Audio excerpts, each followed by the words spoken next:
Bonjour tout le monde, on va présenter notre mini-projet développement d'un système d'application mobile d'achat en ligne avec Android Studio. Notre plan de travail, introduction, contexte général du projet, méthodologie, inception, analyse et conception, réalise et mise en œuvre et finalement conclusion. Introduction, le système BioMarket avec BioMarket Store, BioMarket Admin et BioMarket Delivery redéfinit les achats en ligne en mettant l'accent sur la durabilité.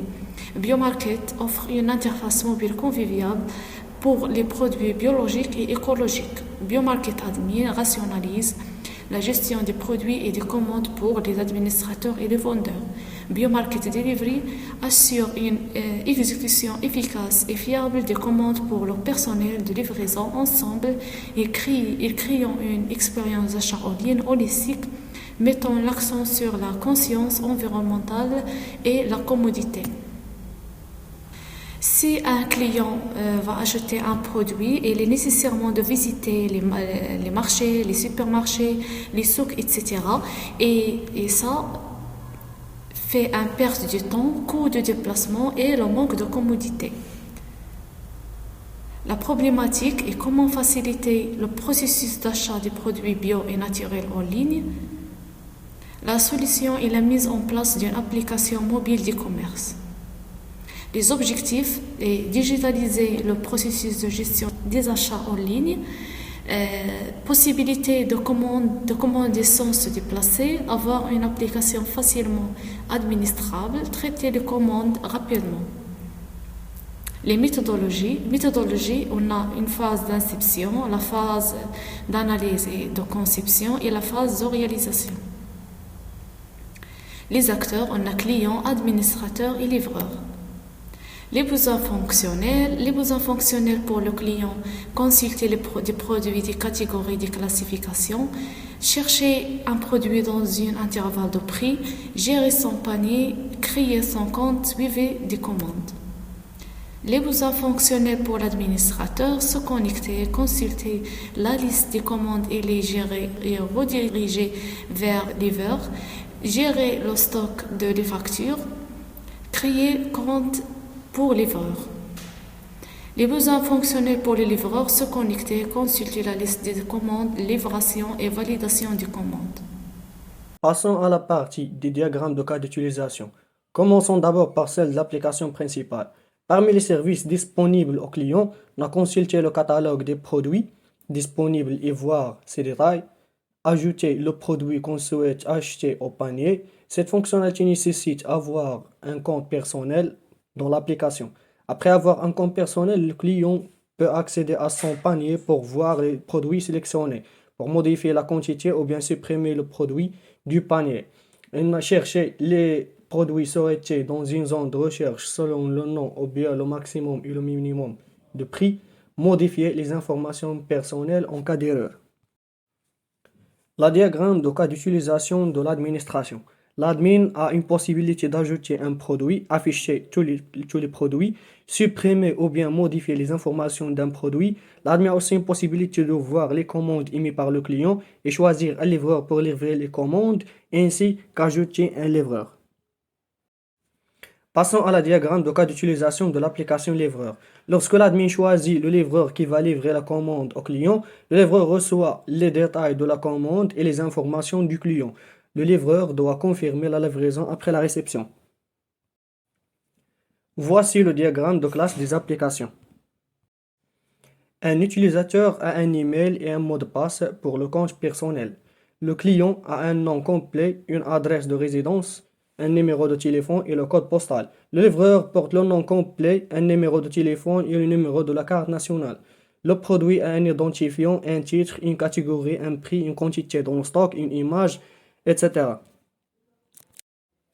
Dans la phase d'authentification, lorsque l'utilisateur veut accéder à son compte, il doit insérer l'email et le mot de passe. L'application va envoyer les données insérées par le client à la base de données. Si les informations sont déjà enregistrées, la base de données envoie une réponse d'authentification correcte pour permettre au client d'accéder à son compte. Sinon, la base de données répond par un message d'erreur. Passons maintenant au processus de passage d'une commande. Lorsque le client va effectuer un achat, il va ajouter les produits au panier, puis il va remplir les informations d'achat. Si les champs obligatoires sont remplis, il peut confirmer son achat. Sinon, l'application demande de remplir tous les champs obligatoires pour effectuer l'achat.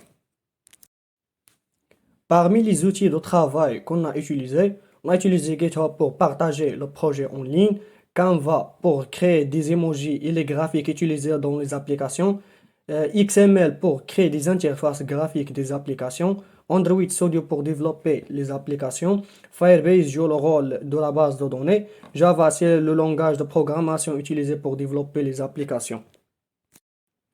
On va regarder une vidéo explicative qui montre l'utilisation des applications. Bonjour à tous, donc dans ce projet on utilise Firebase, donc database Firebase. On utilise l'authentification, on utilise Cloud First Store pour stocker les informations des produits. On utilise Storage pour stocker les images et on utilise Real-Time Database pour stocker les clients, les livreurs, donc les informations des clients, des livreurs et des commandes. D'après les clients, on a un seul client, le nom client name, et d'après on a 3 livreurs. Donc dans ce vidéo, on utilise le livreur de nom delivery 1. D'après, on passe à l'application principale. Donc, nous avons l'application principale que les clients utilisent. Donc, la page SQL se compose des catégories, des classifications comme Popular Product, Recommended Product. On a la recherche ici, un plage de prix. Donc, par exemple, entre 5 et par exemple 15. Et d'après recherche, donc, on a tous les produits de prix entre 5 et 15. Donc, on a 2 produits. On a des filtres dans les catégories. Dans les catégories, on a des filtres. Donc, on pose que donc, la catégorie milk. Donc, on a filtre pour la recherche.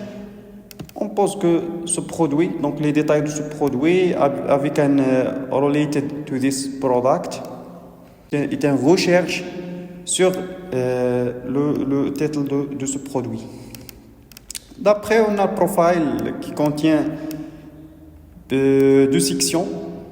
Donc, on a la première section, profile information, et on a la deuxième, donc on a la modification pour changer l'image, appuyer sur l'image.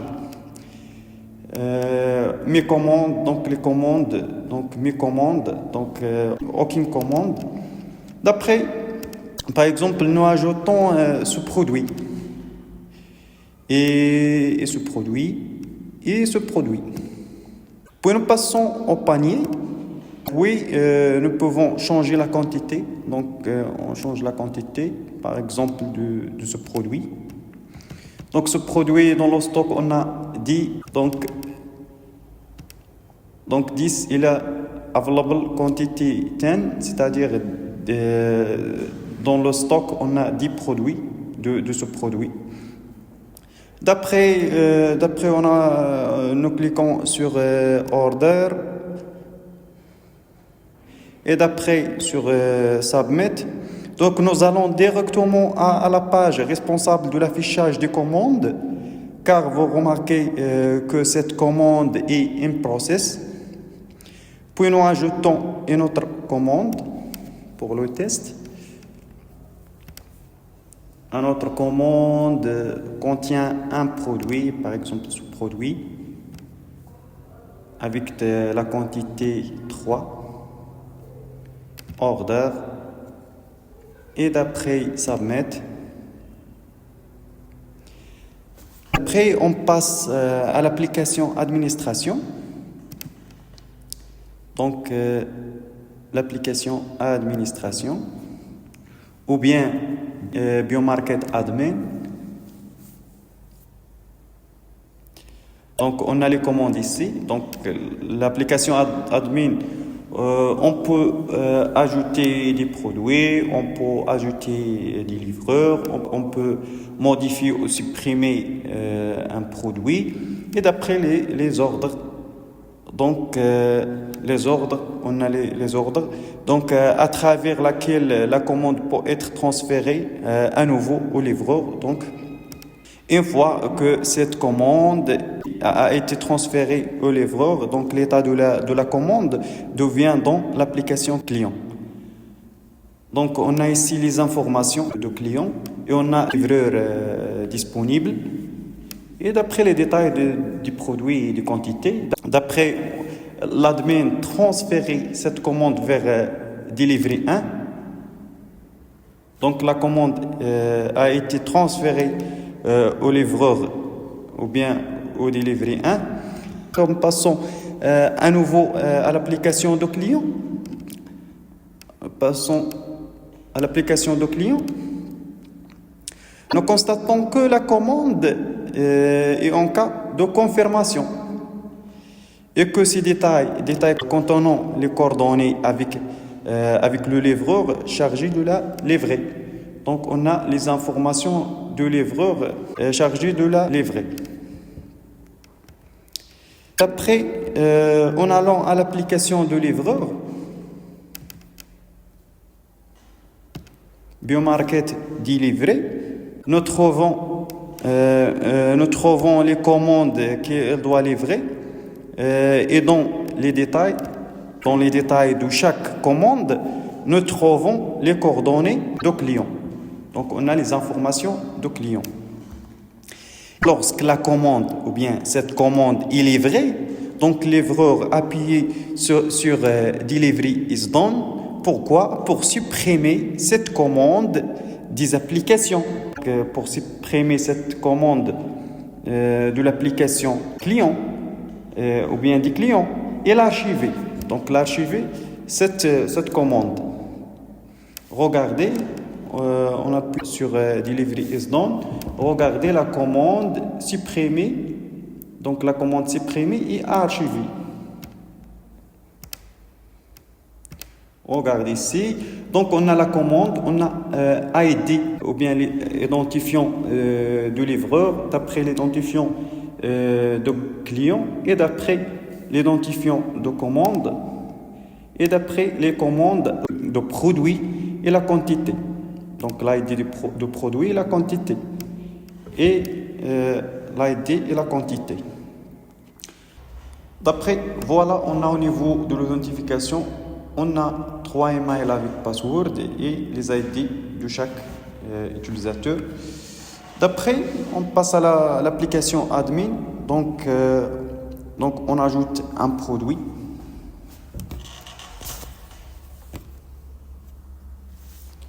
Donc, nous ajoutons un produit à l'application principale via l'application administration en remplissant tous les champs.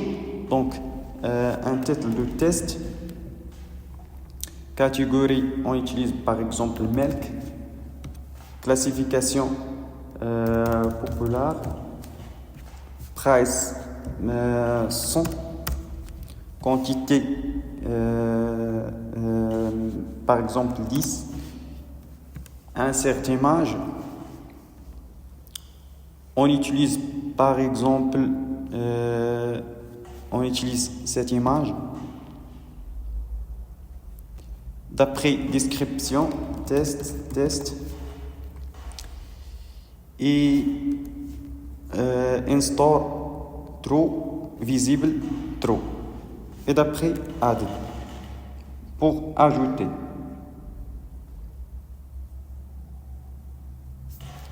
Data has been sent. Donc au niveau du Cloud Firestore, donc des produits, on vérifie que ce produit a été ajouté. Donc n'est pas ça, n'est pas ce produit, n'est pas ce produit. Donc on a regardé ici. Regardez ici, on a milk, populaire, on a description test et on a price 100, quantité in stock 10, visibility true, in stock true, title test. Donc au niveau de l'application principale, donc dans catégorie milk,